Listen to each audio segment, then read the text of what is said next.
உங்கள் வாழ்க்கையின் மிக முக்கியமான காலகட்டம் எது? 18 வயதில் தொடங்கும் கனவு பயணம் 55 வயதில் ஒரு திரும்பிப் பார்க்கும் தருணம் வரை நீள்கிறது.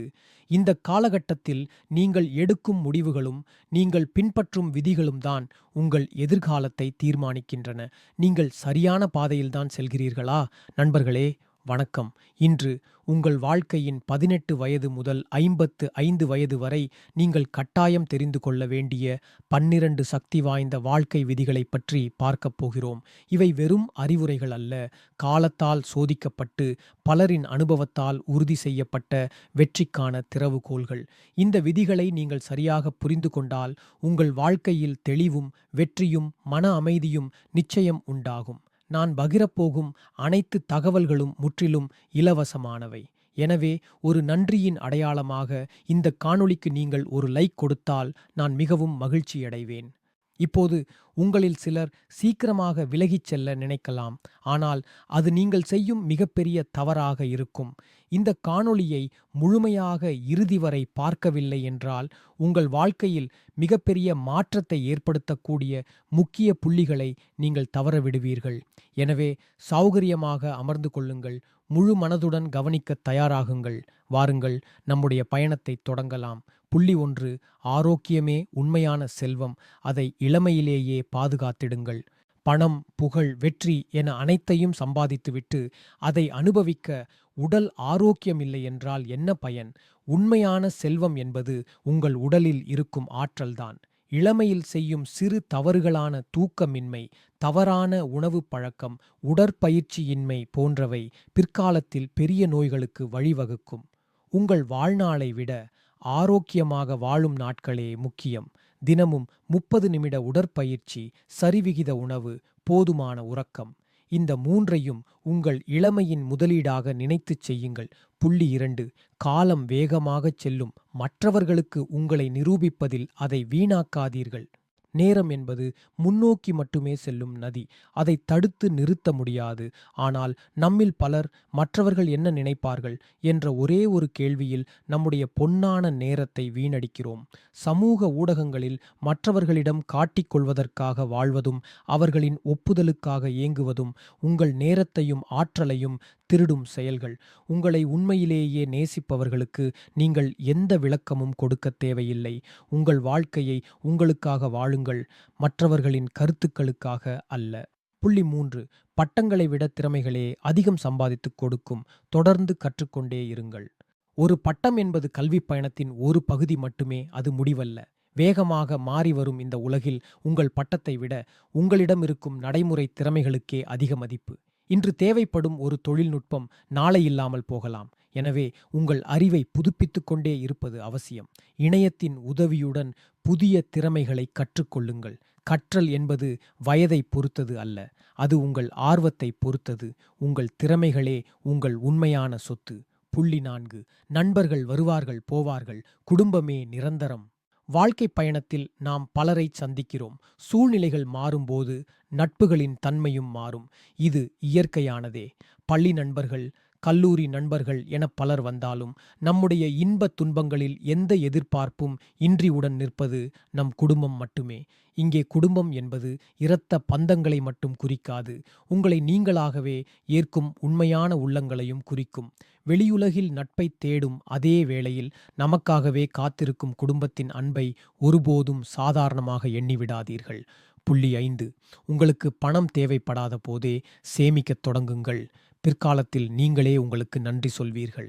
சேமிப்பு என்பது நெருக்கடி காலத்தில் தொடங்குவதல்ல, நீங்கள் நன்றாக சம்பாதிக்கும் இளமை காலத்திலேயே தொடங்க வேண்டிய ஒரு பழக்கம். முதலில் உங்களுக்கு நீங்களே ஊதியம் கொடுங்கள் என்ற விதியை பின்பற்றுங்கள். சம்பளம் வந்தவுடன் ஒரு சிறு தொகையை சேமிப்பிற்கு ஒதுக்கிவிட்டு மீதமுள்ளதை செலவு செய்யுங்கள். சிறு துளி பெருவெள்ளம் போல கூட்டு வட்டியின் சக்தியால் உங்கள் சிறிய சேமிப்பு காலப்போக்கில் ஒரு பெரிய நிதியாக மாறும்.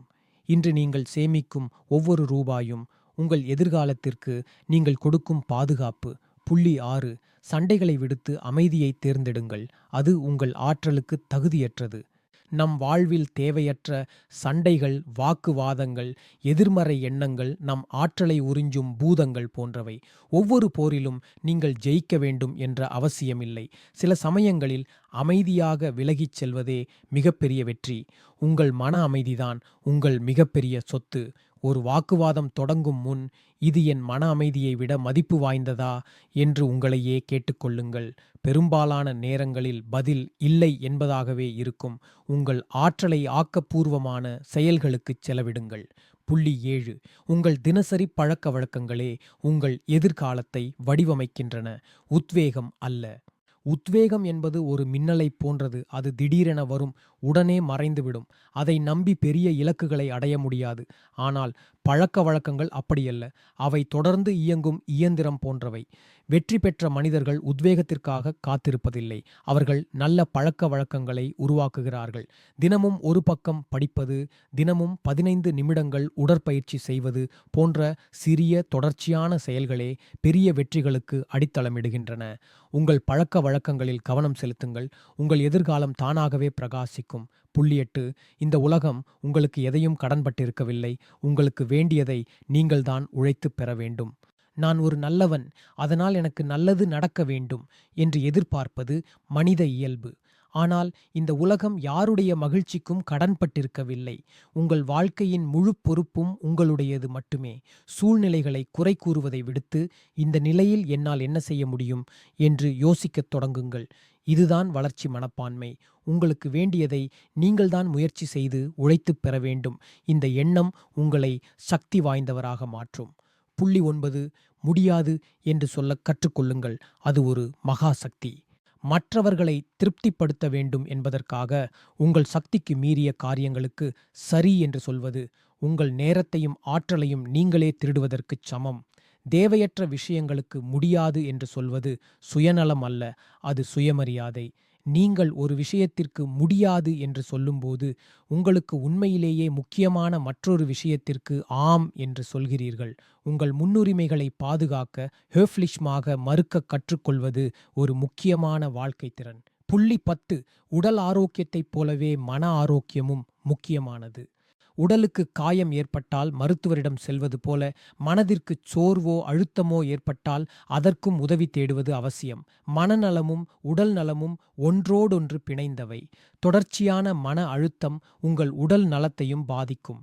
மனநல ஆலோசகரை அணுகுவது பலவீனத்தின் அறிகுறி அல்ல, அது உங்கள் மீதான உங்கள் அக்கறையின் அறிகுறியாகும், வலிமையின் அறிகுறியாகும். தியானம், உடற்பயிற்சி மற்றும் அன்பானவர்களிடம் பேசுவது போன்றவை உங்கள் மனநலத்தை காக்கும் எளிய வழிகள். புள்ளி 11. நீங்கள் நினைக்கும் அளவிற்கு யாரும் உங்களை பற்றி சிந்திப்பதில்லை. நாம் செய்யும் சிறு தவறுகளைப் பற்றி மற்றவர்கள் என்ன நினைப்பார்களோ என்று நாம் அதிகமாக கவலைப்படுகிறோம். உளவியலில் இதை ஸ்பாட்லைட் விளைவு என்பார்கள். ஆனால் உண்மை என்னவென்றால், ஒவ்வொருவரும் தங்களின் சொந்த வாழ்க்கை பிரச்சினைகளிலேயே மூழ்கியிருக்கிறார்கள். நீங்கள் செய்த தவறை அவர்கள் அப்போதே மறந்திருப்பார்கள். இந்த உண்மையை உணர்ந்தால் நீங்கள் மற்றவர்களின் தீர்ப்பு என்ற பயத்திலிருந்து விடுபடுவீர்கள். தோல்வியை பற்றி கவலைப்படாமல் துணிச்சலுடன் புதிய முயற்சிகளில் ஈடுபடுவீர்கள். புள்ளி 12. வளர்வதை ஒருபோதும் நிறுத்தாதீர்கள். வயது என்பது பரிணாம வளர்ச்சியை நிறுத்துவதை குறிக்காது. கற்றலுக்கும் வளர்ச்சிக்கும் வயது ஒரு தடையே இல்லை. என் காலம் முடிந்துவிட்டது என்று ஒருபோதும் நினைக்காதீர்கள். மனித மூளை எந்த வயதிலும் புதிய விஷயங்களை கற்றுக்கொள்ளும் திறன் கொண்டது. ஒவ்வொரு நாளும் ஒரு புதிய தகவலை தெரிந்து கொள்ளுங்கள். ஒரு புதிய பொழுதுபோக்கை தொடங்குங்கள். வளர்ச்சி என்பது ஒரு இலக்கு அல்ல, அது ஒரு தொடர் பயணம். உங்கள் உடலுக்கு வயதாகலாம், ஆனால் உங்கள் மனதை என்றும் இளமையாக வைத்திருப்பது உங்கள் கையில்தான் உள்ளது. நண்பர்களே, இந்த 12 விதிகளையும் உங்கள் வாழ்க்கையின் வழிகாட்டியாக கொள்ளுங்கள். இவற்றை நீங்கள் பின்பற்றத் தொடங்கும் போது உங்கள் வாழ்க்கையில் ஒரு நேர்மறையான மாற்றம் ஏற்படுவதை நீங்களே உணர்வீர்கள். இந்த காணொளியில் உங்களை மிகவும் சிந்திக்க வைத்த விதி எது? கீழே கருத்துகள் பகுதியில் சொல்லுங்கள். உங்கள் கருத்துக்களை படிக்க நான் ஆவலாக இருக்கிறேன். இது போன்ற பயனுள்ள காணொளிகளை தொடர்ந்து காண எங்கள் அலைவரிசைக்கு குழு சேரவும் சப்ஸ்கிரைப்.